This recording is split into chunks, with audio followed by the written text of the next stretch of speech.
নমস্কার বন্ধুগণ, আজকে আমি চলে এসেছি সকলের পছন্দের নিত্য প্রয়োজনীয় একটা টেস্টি রেসিপির ভিডিও নিয়ে। থাম্বনেল দেখে তো তোমরা ধরেই ফেলেছো কিসের ভিডিও শেয়ার করতে চলেছি। 100% পিওর টমেটো সসের ভিডিও। তো এই টমেটো সসে এক ফোঁটা কালার ছাড়াই কীরকম টকটকে লাল এরকম টমেটো সস বানানো যায় সেটাই আজকে তোমাদের সামনে শেয়ার করব। আর কি কি মশলা দিলে একদম দোকানের মতন টেস্ট হবে সেই সিক্রেট সমস্ত টিপস আজকে আমি এই ভিডিওতে শেয়ার করব। তোমরা মন দিয়ে টোটাল ভিডিওটা স্কিপ না করে দেখতে থাকো, তাহলে তোমরাও শিখে নিতে পারবে দোকানের মতন টমেটো সস। আর এই টমেটো সসকে তোমরা 6 থেকে 8 মাস ঘরেতে স্টোর করে রাখতে পারবে। কি করে রাখবে সেটাও আমি আজকেই বলে দেবো। তো সব ফার্স্টে আমি নিয়ে নিয়েছি 2 কেজি টমেটোগুলো কিন্তু বাজার থেকে নিয়ে আসার পর ধুয়ে নিয়েছিলাম। তারপরে জলটাকে একদম শুকিয়ে ফেলেছি, এক ফোঁটা যেন জল না থাকে, একদম শুকনো করে শুকিয়ে ফেলার পর আমি 4টে টুকরো করে করে টমেটোগুলো কেটে নিলাম।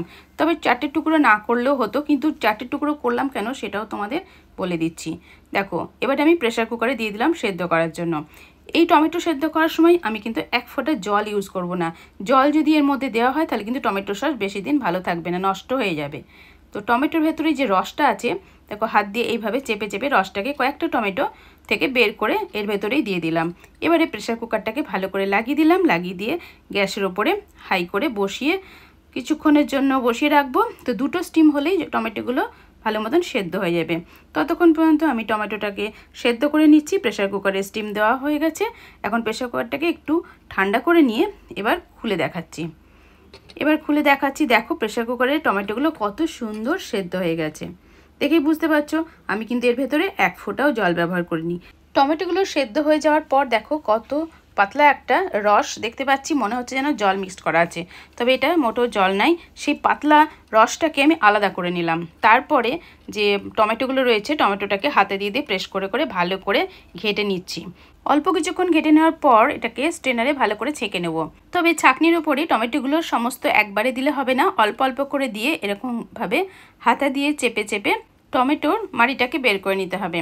তবে আস্তে আস্তে কাজটা করতে হবে। প্রথমে দেখো একটু লিকুইড টাইপের জলের মতন টমেটোর রস বেরিয়েছে, তবে সেই রসটাকে জলের মতন যেটা খুবই পাতলা রস সেটাকে আমি আলাদা করে রেখে দেবো।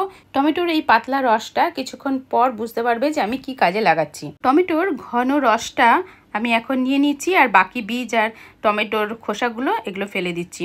কতটা কোয়ান্টিটি হয়েছে দেখে বুঝতে পারছো। তবে লিকুইডটা আমি এখানে ব্যবহার করছি না, ঘন রসটাকে আমি এখানে নিয়েছি। এবারে গ্যাস জ্বালিয়ে দিয়ে গ্যাসের উপরে কড়াই বসিয়ে দিলাম। কড়াইটাকে খুব শুকনো করে নিতে হবে, কোনো জল থাকলে কিন্তু টমেটোটা দেওয়া যাবে না। ভালো করে শুকিয়ে নেওয়ার পর আমি টমেটো রসটা কড়াইয়ের ভেতরে দিয়ে দিলাম। এবারে একটু গ্যাসের ফ্লেমটাকে হাই করে দিলাম। তবে এখানে একটা বলার আছে যে টমেটোটার রসটা যখন ফুটতে থাকবে তখন কিন্তু টকবক করে ফোটে এবং ছুটে ছুটে গায়েও পড়ে। তো সেই সাবধানতা মেনেই কিন্তু এই কাজটা করতে হবে, আস্তে আস্তে নেড়ে দিতে হবে।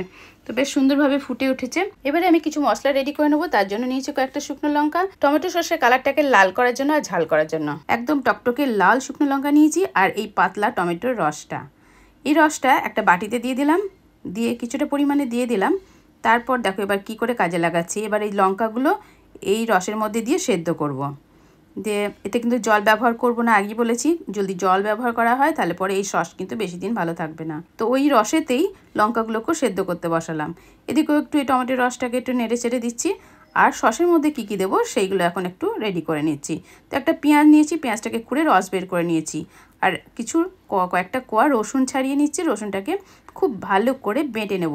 প্রথমে খোসাটা ছাড়িয়ে নিচ্ছি, তারপর এটাকে পেস্ট করে নেব। তো এই কয়েকটা জিনিস আমার রেডি করতে হবে, তো এগুলো রেডি করে নিয়েছি। এবার দেখো সসটা কিন্তু অনেকটাই ফুটে গেছে, টকবক করে ফুটছে।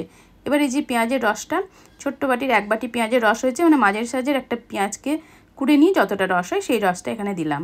আর এখানে 5টা রসুনকে বেটে নিয়ে যতটুকুনি হয় সেই কোয়ান্টিটির রসুন দিলাম। টমেটো সসের স্বাদকে দোকানের মতন করার জন্য দিলাম এই গরম মশলা। তবে পরে বলছি গরম মশলা কী কী দিয়েছি, তার আগে দেখিয়ে দিই কী কী দিচ্ছি। আর দিয়ে দিলাম গোলমরিচের গুঁড়ো, আর এখানে দিয়ে দিচ্ছি চিনি দিয়েছি এখানে 1 বাটি পরিমাণের, মানে 200 থেকে 250 গ্রাম মতন। আর দিয়ে দিলাম স্বাদ মতন নুনটা অবশ্য তোমরা টেস্ট করে দেখে নেবে, যদি পরে লাগে সেক্ষেত্রে তোমরা অ্যাড করতে পারো। তো এটাকে খুব ভালো করে নেড়ে চেড়ে দিচ্ছি। তো বন্ধুরা খেয়াল করেছো নিশ্চয়ই, আমি যখন এইসব মশলাগুলো দিয়েছিলাম তখন কিন্তু গ্যাসের ফ্লেমটাকে কমিয়ে দিয়েছিলাম, কারণ টকবক করে ফুটতে ফুটতে হাতে এসে পড়তে পারতো, সেই জন্য। এবারে ওই লঙ্কাগুলোকে ভালো করে বেটে নিয়েছি, পেস্ট করে নিয়েছি শিলনোড়ায়।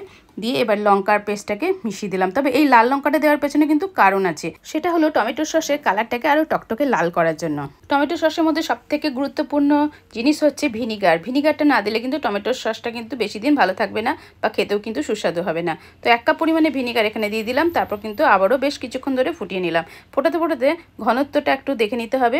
তো একটু ঘন টাইপের ঠিক হয়ে যাবে সেই পর্যন্ত কিন্তু ফুটিয়ে নিতে হবে। তবে টোটাল সসটা বানাতে আমার ঘন্টাখানেক মতন কিন্তু সময় লেগেছিল। তো ধৈর্য ধরে ফুটিয়ে এই সসটাকে কমপ্লিট করেছি। এবার সসটা ঠান্ডা করে নিয়ে এবার পরিবেশন করে তোমাদের সামনে দেখাচ্ছি। দেখো কতটা টকটকে লাল হয়েছে। তবে আমি এখানে কোনো কালার ইউজ করিনি, মানে ফুড কালার দিইনি, কেমিক্যাল ছাড়াই আমি এই সসটা একদম দোকানের মতন টেস্টে বানিয়েছি। তবে গরম মশলা কী কী ছিল সেটা এখন বলে দিচ্ছি। গরম মশলায় ছিল লবঙ্গ, ছোটো এলাচ, দারচিনি আর ছিল জয়িত্রী। এই গরম মশলাটা আমি আগে থেকে বানিয়ে রেখে দিয়েছিলাম, পরে তোমাদের সেই ভিডিওটাও শেয়ার করব। বন্ধুরা দেখেই বুঝতে পারছো সসের কালারটা কত সুন্দর হয়েছে, খেতে কিন্তু অসাধারণ হয়েছে, একদম পারফেক্ট দোকানের মতন টেস্টের।